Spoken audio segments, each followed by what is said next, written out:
Hello, I am Sravani Rani Mishra, and today we are here to learn about nand2tetris, or the elements of computing system.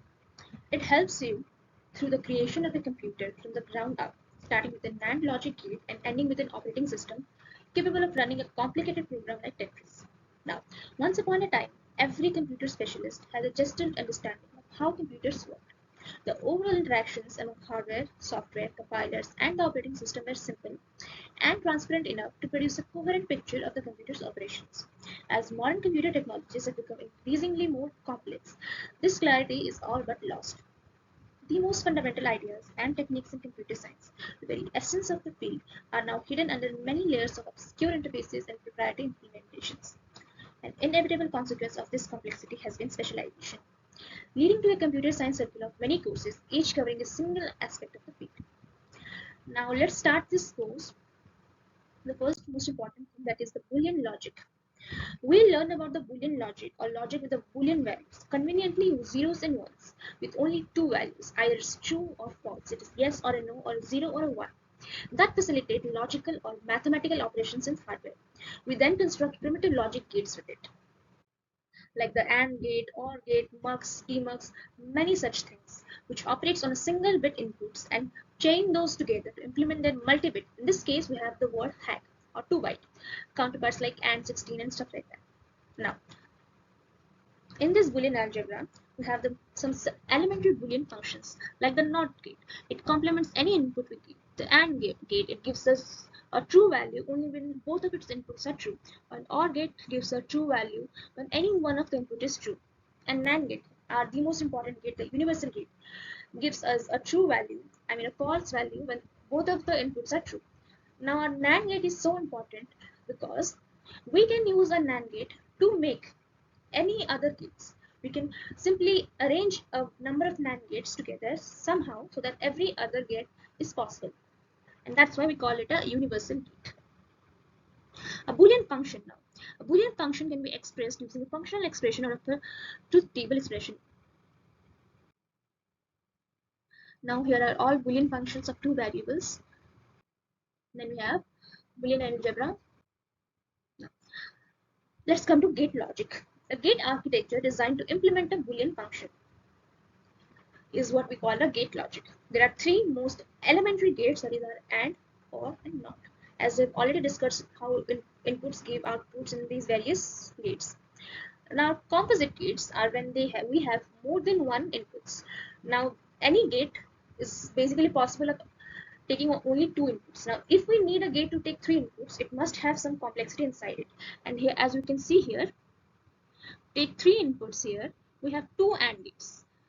The first one taking two inputs and the second one taking the third input and the output of the previous gate. Next, we have an XOR gate. It is also a very important gate. It gives us the output of false when both of the input is same, and output of true when we have different inputs. And here we can see how we use our basic gates like AND, OR, and NOT to create a XOR gate. Here we can see the implementations of the gates we learned about in the circuit. From a computer science perspective, however, physical realizations of logical gates are quite irrelevant. Next, we need to learn about one of other gates that are our multiplexer.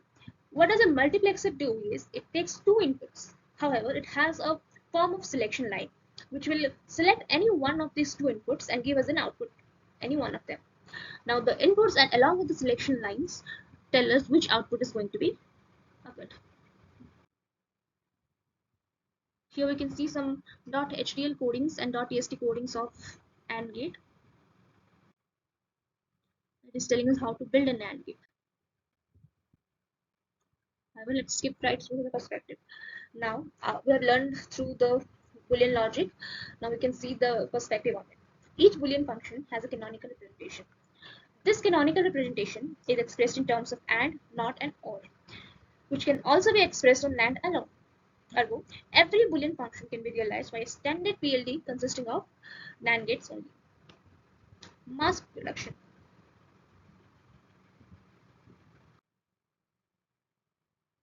Now here we'll see how real life situation is works in Boolean logic. We have a story. Each suspect may or may not have an alibi A, a motivation to commit the crime M, and relationship to the weapon found in the scene of the crime.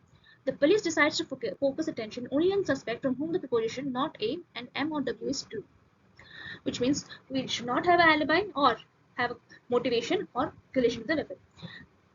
We can form a table and find out who are the possible suspects. This is one of the real world implementation of our Boolean logic.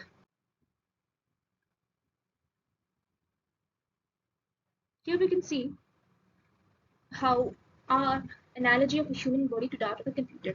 In our human body, our neurons are the basic building blocks of our body. Each information that travels throughout our body is passed through these neurons. And similarly, each information in the computer are passed throughout these building blocks, which are our gates. Next, we have to come to the Boolean arithmetic. In this part, we cover the binary addition, the 2's complement, a means of representing signed numbers, in other words, negative and positive values instead of positive values only, and implement adder chips to perform addition at the hardware level. Finally, we devise an ALU, the arithmetic logic unit, which implements addition and value comparisons. But unlike industrial grade hardware, not either of multiplication and division, will implement those operations at the software level, specifically in the operating system's math standard library. The interest of simplicity, but at the expense of speed. Here we can see the counting systems.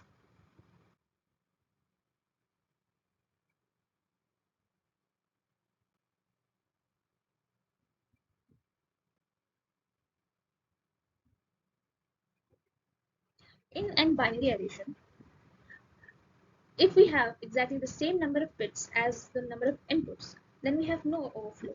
But if we have a carry that brings our output to one number of more bits than our inputs, then we can say we have an overflow. We can represent negative numbers here. If we go back, like we'll start from the bottom as we start from the first. The 000 is assigned as 0. The 001 is assigned as 1. Similarly, the last number, the 4 ones, can be assigned to the -1, and the number previous to it is -2. The codes with all positive numbers begins with a 0, and the codes of all negative numbers begins with a 1. The first bit will tell us if the number is positive or a negative.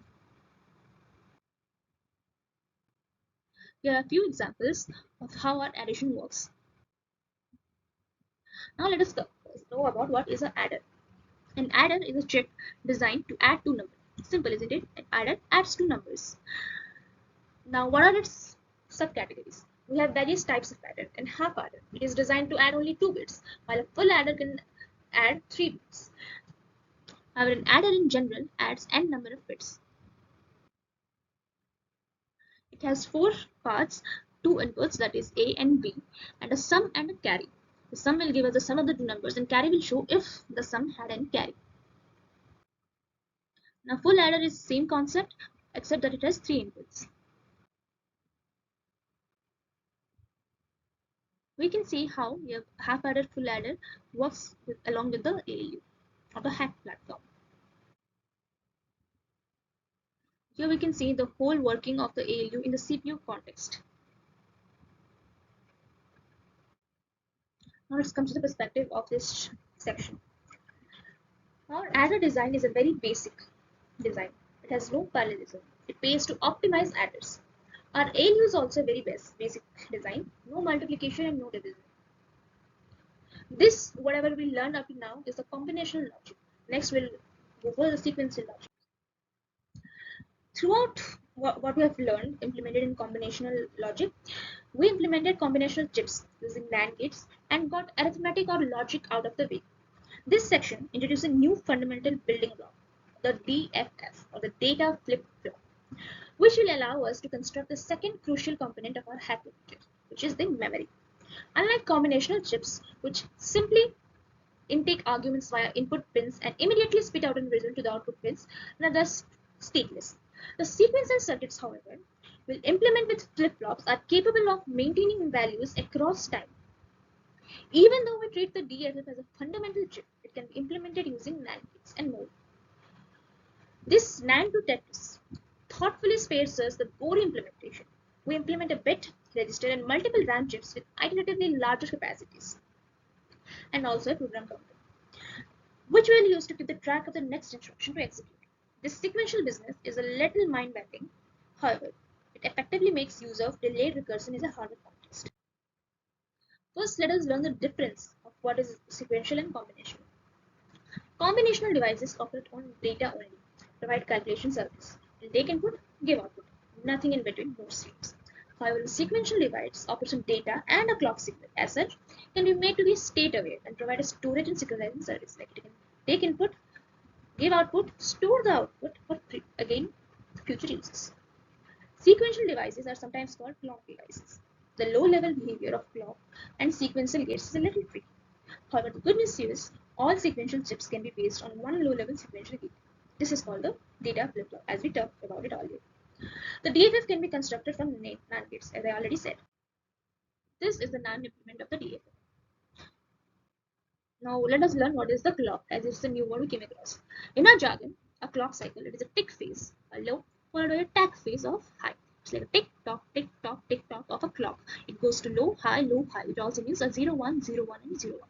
In real hardware, the clock is implemented by an oscillator. In a hardware simulator, clock cycles can be simulated either manually or automatically. Now let us see what a flip-flop is. It's a fundamental state-keeping device. Memory devices, which are made from numerous flip-flops, are regulated by same master clock signal. And this is the notational convention of a sequential chip.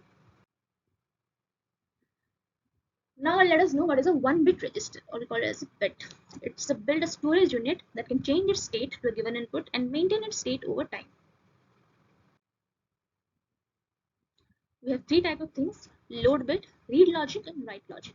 The read logic extracts the information and write logic puts the information. This is the RAM, the main memory, and the read will bring the information out of the memory, and write logic will put the information in the memory. RAM, or the random access memory, is the main memory of a computer.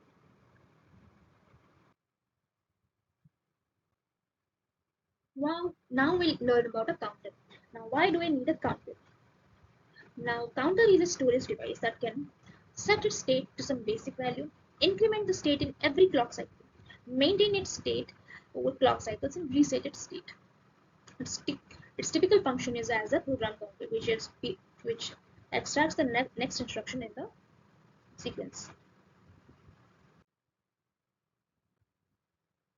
During a tick-tock cycle, the internal states of all the clock chips are allowed to change, but their outputs are latched. At the beginning of the next cycle, the outputs of all the clock chips in the architect commit to the new values. Now, the challenges of this is propagation delays are high, due to which we found a solution which is clock synchronization. The cycle length and processing speed increases through this. All the memory units described in this part are standard. Typical memory hierarchy is we go to the CPU, then we go to registers, RAM, and disk. It is like the CPU will connect with the cache, the main memory, then the secondary memory. Now, as we approach towards the end of this presentation, let us revise what all things we studied. First, we studied about the Boolean logic, the different type of basic gates, and what we can form from the gates, and what is a universal gate and why is it a universal gate. Then we went on to learn about Boolean arithmetics, different type of additions of signed numbers and unsigned numbers, and then we learned about the arithmetic logic unit, which implements additions and value comparisons. Then we came to sequential logic. We learned about what is the difference between a combinational logic and a sequential logic, and then we learned about the most fundamental building block of sequential logic, which is the data flip-flop. I hope I was clear in my presentation. Thank you.